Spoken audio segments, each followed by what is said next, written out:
2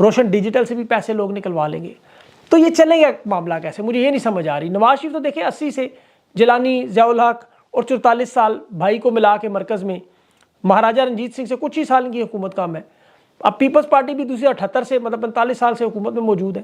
دامن میں کیا ہے؟ میرے ابو کو وزیر اعظم بنا دیں، میری بیٹی کو وزیر اعلیٰ لگا دیں، میرے ابو کو صدر لگا دیں، میرا بیٹا وزیر اعظم بن جائے، مجھے صدر بنائیں، چیئرمین سینٹ بنائیں، گورنر بنائیں، پنجاب دیں، سندھ دیں، مطلب لسی کا ڈرم دیں، حلوے کا ٹرک دیں. 17 سیٹوں میں بس حالت ادھر ہی ختم ہو گئی. زرداری نے پیپلز پارٹی تباہ کی جو ضیاء نہیں کر سکا، ضیاء الحق.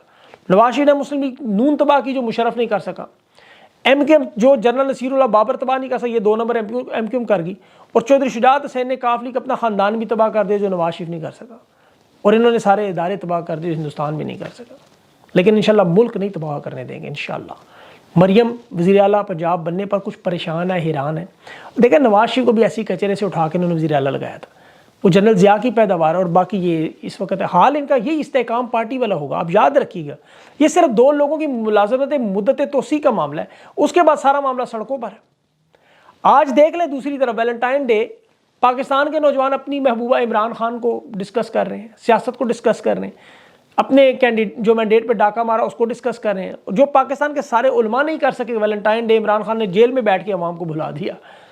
یہ لوگ خان کی سیاست کو ابھی تک نہیں سمجھ سکے. پاکستان کے خان وزیر اعظم بننے اقتدار کے لیے نہیں لڑ رہا. یہ آپ سمجھ، جو وزیر اعظم تھا جب وہ سڑکوں پہ احتجاج کر رہا تھا، قاتلانہ حملہ ہوا جب خان پہ، 2 صوبوں کی مضبوط حکومت تھی، 150 سے زائد قومی اسمبلی کی نشستیں تھیں، گلگت بلتستان میں حکومت تھی، لیکن خان سڑک پر کیوں آیا؟ یہ بات سمجھنے کی کوشش کریں. خان اس وقت طاقت میں بھی تھا، عوام بھی تھی. خان کے پاس عدم اعتماد سے پہلے وہ چاہتا تو باجوہ کو ہٹا بھی سکتا تھا، جس طرح نواز شریف نے مشرف کو ہٹایا اور ضیاء بٹ کو لگایا. لیکن وہ ذاتی لڑائی تھی. خان کی کوئی ذاتی لڑائی نہیں، اقتدار کی کوئی لڑائی نہیں. عمران خان مئی 2022 کا لانگ مارچ منسوخ کر گیا. الیکشن کے بعد جو اب احتجاج ہے وہ بھی منسوخ کیا. سب نے تنقید کی، انقلاب لاتے ہیں، ہم یہ کرتے ہیں، ہم وہ کرتے. خان نے دھرنا بھی اس سے پہلے ختم کیا. اور 27 سال کی یہ محنت ہے، قوم بنانے کا ایک مرحلہ ہے. یہ صرف ایک شخص کی ضد اور انا کے پیچھے پوری قوم کو خان قربان نہیں کر سکتا. میں آپ کو اس کی حقیقت بتاؤں، آپ سب کو پتا تھا کہ تحریک انصاف کی حکومت نہیں بنے گی اور بننا بھی نہیں چاہیے. میں ذاتی طور پر کبھی تحریک انصاف کو مشورہ دوں ان حالات میں حکومت بنائے، اور انہوں نے بنانے بھی ویسے نہیں دینی تھی. یہ بات عمران خان کو بھی پتا تھی کہ ہم حکومت نہیں بنا سکتے. اس کے باوجود عمران خان الیکشن میں گیا، پوری طاقت سے عوام کا مینڈیٹ حاصل کیا. اور آپ سب مجھے بتائیں کہ آپ پورے پاکستان میں آپ لوگوں کو نہیں پتا تھا کہ خان کی حکومت نہیں بنے گی، لیکن اس کے باوجود آپ سب لوگوں نے ووٹ دیا. آپ کو بھی پتا تھا، پھر ووٹ کیوں دیا؟ خان کے ساتھ کھڑے ہونے میں پاکستان کے ساتھ عوام کھڑی ہوئی کیوں؟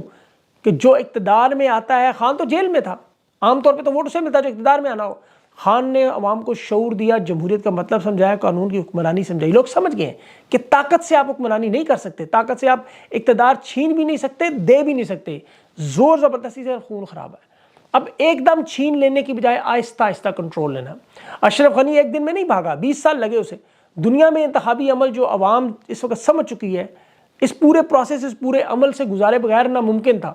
دیکھیں ہم لوگ اس مینڈک کی طرح بن چکے تھے کہ جو برتن میں پانی میں ڈال دیں، چولہا لگا دیں، لیکن وہ مینڈک جب تک پانی گرم نہ ہو وہ چلتا نہیں. ہم اس ماحول کے عادی ہو چکے تھے. خان نے آپ کو چولہا جلا کے اس ماحول سے نکالا ہے، آہستہ آہستہ وہ آگ بڑھائی ہے. اب یہ پورا عمل اس طرح بھی چلنا ہے. آج پانی گرم ہے اور دیکھ لیں اب مینڈک یہ ہے اور پانی ابلنا شروع ہو رہا ہے. خان چونکہ لیڈر ہے، وہ ڈیلر نہیں ہے. لندن معاہدہ انہوں نے کیا، عوام کے سامنے کھل کے آیا، عوام نے اس کا جواب اپنے ووٹ کی صورت میں دیا. اب اقتدار کی منتقلی ایک بہت بڑا اہم مرحلہ، لیکن یہ تصادم کے ذریعے نہیں ہونا چاہیے، ورنہ اس کے بعد معاملات نہیں بڑھ سکتے. کبھی بھی آپ پھر ان لوگوں کے ساتھ کام نہیں کر سکتے. اور خان تصادم کے حق میں نہیں ہے. وہ جانتا ہے کہ جو تصادم ریاست کے ساتھ ہو وہ بالکل آخری سٹیج پر ہوتے ہیں. الحمدللہ ہم آخری سٹیج پہ نہیں ہیں. یہ ابھی بھی خان سے NRO مانگتے ہیں. صحافیوں کے ذریعے جو پیغامات آتے ہیں، ابھی دیکھیں کہہ رہے ہیں خان صاحب ہمیں سپیس دے دیں. خان کہتا ہے 2600 کلومیٹر کا بارڈر ہے، وہاں تھوڑی سپیس ہے، جتنی مرضی بنائی جگہ. وہ سیاست کا میدان بس چھوڑ دیں. اب وہ انہیں چھوڑنا پڑے گا، لیکن یہ مرحلہ وار ہوگا. خیبر پختونخوا اس کا پہلا مرحلہ. اسٹیبلشمنٹ نے خیبر پختونخوا کے وزیر اعلیٰ کے 3 نام خان کو دیے تھے. خان نے تینوں کو کاٹ کے علی امین گنڈا پور کا نام لکھا. تحریک انصاف حالت جنگ میں، خیبر پختونخوا میں تگڑا وزیر اعلیٰ لگانا ضروری تھا، اور یہ اللہ کا نظام ہے. دیکھیں اللہ نے تحریک انصاف کو قیادت بنا کے دی. جس طرح انہوں نے اسٹیبلشمنٹ نے شہید سروردی کو، حسین شہید سروردی کو، قائد اعظم کے ساتھی کو ہٹایا، تو سامنے کون ہے؟ شیخ مجیب. وہ کیسا ٹکرا پھر؟ خان کو انہوں نے سائڈ پہ کرنے کی کوشش کی. خان نے پیچھے 40 بڑے امیدوار کھڑے کر دیے. اب قیادت و مراد سعید علی مین گنڈا پور ان کے پاس ہے. ادھر انہوں نے پرویز خٹک محمود خان جیسے لوگ سامنے لائے, انہیں سائڈ پہ کیا, پھر پیچھے علی مین گنڈا پور نظر آ گیا. پنجاب میں بزدار کو اٹھایا, ایک لائن لگی ہوئی پنجاب میں قیادت کی. اور ابھی تو جو مجھے نظر آ رہا ہے مریم نواز کو جو پنجاب کا وزیر اعلیٰ لگایا ہے, وہ معاملہ تھوڑا خراب ہے. صرف پنجاب کو یہ نو گو ایریا بنانے کی کوشش کرے گی. جس طرح مشرقی پاکستان اور مغربی پاکستان میں لکیر کھینچی, یہ پنجاب میں کے پی میں یہ لائن کھینچنے کی کوشش کر رہے ہیں. مریم نواز نفرت کی سیاست کرتی ہے, سب جانتے ہیں. ابھی فاروق آباد کے خاندان کو اس نے نہیں چھوڑ دی ابھی تک. تحریک انصاف آپ کو پتہ ہے یہ پنجاب کے لوگوں کو بہت تنگ کرے گی, گلو بٹ تنگ کریں گے, فائدہ لیکن کسی کو نہیں ہوگا سوائے فلم انڈسٹری کے. وہاں آڈیو ویڈیو کا کاروبار چمکے گا ٹھیک ٹھاک, لیکن اس کا توڑ تحریک انصاف نے صنم جاوید کی صورت میں رکھا ہوا ہے. مخصوص نشستیں ملنے کی دیر ہے, اور تحریک انصاف اپنا جو قانونی حق استعمال کرے گا, پھر صنم ہوگی اور مریم ہوں گی اور ہم تم بادل ہوگا. بہرحال اپوزیشن لیڈر کے صنم جاوید کا نام آ رہا ہے سامنے بھی. علی مین گنڈا پور کو گرفتار کرنے کی بے شک کوششیں کر رہے ہیں. لیکن اس سے پہلے میں انتخابی دھاندلی اور عدالتوں پر تھوڑی بات کروں, اور ساتھ جو اتحاد ان کا ایم ڈبلیو ایم سے. تحریک انصاف کے خلاف دیکھیں, عمران خان کے خلاف یہ اسٹیبلشمنٹ ایک دفعہ پھر وہی واردات کر جو سالوں سے کر رہے ہیں, تقسیم کریں, حکمرانی کریں. ابھی ایم ڈبلیو ایم کے ساتھ جو اتحاد ہوا اس پہ حالانکہ فضل الرحمان کا پہلے ساجد نقوی سے ہو چکا ہے, کوئی نئی بات نہیں ہے. لیکن اب جو مخصوص نشستوں کے لیے تحریک انصاف نے پارلیمنٹ کے اندر اپنا ایک پارلیمانی لیڈر بنانے کے لیے, جو بیرسٹر گور ہوگا, جو سپریم کورٹ کا فیصلہ ہے کہ پارلیمانی لیڈر پارٹی لیڈر سے بڑا ہے. اب ایم ڈبلیو ایم سے کے وعدے تھے, جماعت اسلامی سے تھے, جو بھی ہو پارلیمانی لیڈر جو تھا وہ تحریک انصاف کا ہی ہو رہا تھا, اور اسی کے سارے فیصلے ہیں. اور ویسے بھی خان کو ان پہ اعتماد نہ ہوتا ہے, کبھی اتحاد نہ کرتے, لیکن یہ اسٹیبلشمنٹ آپ کو ایک نہیں ہونے دے گی. آپ دیکھیں جب سے رجیم چینج آپریشن شروع ہوا, فرقہ واریت ختم ہو گئی تھی, آپ کو کچھ نظر نہیں آتا, کیونکہ یہ لوگ مصروف تھے خان کو گرانے میں. اور خان ہی وہ واحد اکائی ہے, عمران خان, جس کے ہوتے ہوئے شیعہ سنی بھائی بھائی, تمام مکاتب فکر, بلکہ مذاہب, رنگ و نسل, قوم, صوبہ, مذہب, یہ تمام لوگوں کی نمائندگی, اقلیتوں کی, خواتین کی نمائندگی یہ تحریک انصاف میں نظر آتی ہے. یہ عمران خان نے کی. یہ تو جاگ پنجابی جاگ, کبھی مذہبی کارڈ, کبھی یہودی کارڈ, کبھی طالبان کارڈ, کبھی خیبر پختونخوا کے لوگوں کے بارے میں بکواس کرنا, کبھی بلوچ کے بارے میں, کبھی گلگت بلتستان والے لوگ, یہ تو ہمیشہ وہ کارڈ استعمال کرتے رہے. لیکن اب یہ شیعہ سنی کارڈ نہیں چل سکتا. یہ عمران خان کی سب سے بڑی کامیابی ہے, اس نے قوم کو قوم بنایا, یقین کریں. اور ان لوگوں کی تقسیم کرنے کا جو معاملہ ہے وہ پاکستانیوں نے ریجیکٹ کر دیا پوری طرح. یہ چند لوگ ان کے واردات کرتے ہوئے نظر آئیں گے آپ کو, اور انہیں تو یہ بتا دیں جو سب سے چھوٹی مثال ہے, ریاست مدینہ میں رسول اللہ صلی اللہ علیہ وسلم نے یہودیوں کے ساتھ بھی معاہدے کیے, تو پھر مسلمان بھائی ہیں آپ کے سارے. اور آپ لوگوں کو تو اس وقت اکٹھے ہونا ہے ایک ہی نقطہ, لا الہ الا اللہ, توحید کا نظریہ, جو خان آپ کو بار بار کہتا ہے. تو اس وقت, اور پہلے یاد رکھیں زرداری شیعہ انہوں نے صدر منظور کیا, بے نظیر بھٹو شیعہ منظور کی, محسن نقوی شیعہ ابھی تک نگران وزیر اعلیٰ منظور ہے.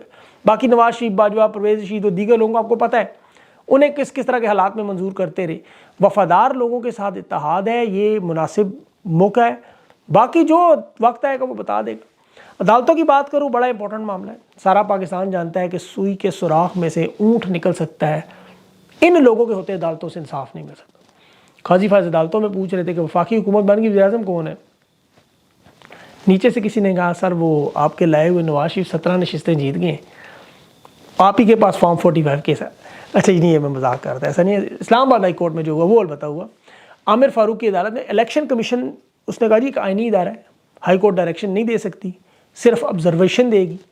اور یہ بڑا انتہائی اہم کیس ہے. دیکھیں یہاں جو بے ضابطگی ہوئی تحریک انصاف فارم 45 کے ذریعے ثابت کر چکی ہے, اور الیکشن کمیشن کا وکیل تسلیم کر رہا ہے کہ بے ضابطگی ہو تو اسلام آباد کے تینوں نوٹیفیکیشن معطل ہوتے ہیں. اب دیکھنا یہ ہے کہ اس فیصلے سے آپ کو عدالت کا مزاج سمجھ آئے. یہ فیصلہ سب سے امپورٹنٹ, فیصلہ محفوظ ہو گیا بہرحال. اسی طرح ریحانہ ڈار بھی الیکشن جیتی ہوئی ہیں, وہاں الیکشن کمیشن کی بے بسی دیکھیں, ریٹرننگ افسر کو بلایا, وہ آتا ہی نہیں, کہتا نہیں آتا, 22 فروری تک ملتوی کر دی. اب یہ جو اسلام آباد ہائی کورٹ نے NH 46, 47, 48 اسلام آباد کے 3 حلقے, شعیب شاہین, علی بخاری, عامر مغل, یہاں کا جو الیکشن ہے, کامیاب امیدواروں کی جو نوٹیفیکیشن کالعدم ہوئے, تو پھر آپ کو نظر آ جائے گا کہ الیکشن ٹھیک ہوگا. نہ ہوئے تو آپ کو پتہ ہے باقی تو فیصلے محفوظ والا ہی معاملہ ہے. اور کچھ لوگ انتخابی دھاندلی پہ بات کر, دیکھیں مجھے سب سے بڑی دھاندلی کراچی میں نظر آئی. لوگ کہتے ہیں اس پہ واردات پہ بات کریں, اس پہ کیا بات کریں آپ, اس پہ میں تفصیل سے کر بھی دوں گا کسی معاملے میں, لیکن آپ, اور اس پہ بھی آپ کی رائے پوچھنی ہوگی مجھے. ابھی پی ٹی آئی کراچی میں قومی اسمبلی کی نشستوں میں 10 لاکھ سے زیادہ ووٹ لے گی, ملین سے زیادہ. جماعت اسلامی کو 6,75,000 ووٹ پڑے, اور ایم کیو ایم کو کتنے, وہ 5ویں نمبر پہ آئی جماعت, 2 لاکھ ووٹ بھی نہیں پڑے, 2.25 لاکھ. اب 15 قومی کی اور 25 صوبائی کی نشستیں بھی لے گئے. بس یہی دھاندلی کے لیے کافی ہے پورا کراچی کا سمجھنے کا. اور ڈونلڈ لو کا مارچ میں کیس شروع ہو رہا ہے, اس کیس میں وہ سائفر سے متعلق ہے, میری کوشش ہے کچھ امریکن سینیٹرز میرے آئے ہیں اس میں انٹرویو میں، ان کے ساتھ بات ہوگی، کچھ امریکن جرنلسٹ بھی ہیں، وہ آپ دیکھیں گے انشاءاللہ انٹرویو. لیکن ابھی آپ لوگوں نے صرف یہ چیز فوکس کرنی ہے، آپ پیچھے سٹ بیک اینڈ ریلیکس، وہ انگریزی کا آپ اسے انجوائے کریں. انجوائے اس لیے کریں کہ ابھی ان کو لڑنے دیں ذرا. اس کے بعد پی ڈی ایم پارٹ 2 دیکھیں، وہ پارٹ 2 16 مہینے چلا تھا. اس کی وجہ تھی کہ الیکشن آگے سر پہ تھے. یہ جو پارٹ 2 ہے، وہ پارٹ 1 سوری، یہ جو پارٹ 2 ہے پی ڈی ایم کا، یہ امریکی الیکشن تک چلنا ہے، وہ 24 نومبر کو ہے. اس سے پہلے پہلے ان کا معاملہ ختم ہو جانا ہے. تو ابھی آپ دیکھ لیں مارچ اپریل مئی جون جولائی اگست ستمبر اکتوبر اور نومبر، اس کے بعد چوچو کا برابا. خان کے انشاءاللہ کیسز بھی ختم ہوں گے. ابھی پرویز الہی کو پہلی رہائی ملی ہے الیکشن کے بعد، جو بڑا اہم معاملہ ہے. باقی لوگوں کو ملے گی، وہاں ادھر سے دباؤ بڑھائیں گے، ادھر سے سٹک اینڈ کیرٹ اپروچ چلانا چاہتے ہیں، ادھر سے مارو ادھر سے مرہم لگاؤ، ادھر سے مارو ادھر سے مرہم لگاؤ. لیکن پاکستان کی عوام یہ سارا کچھ دیکھ رہی ہے، انشاءاللہ اللہ بہتر کرے گا. اگلے ویلاگ تک کے لیے مجھے اجازت دیں. اللہ حافظ.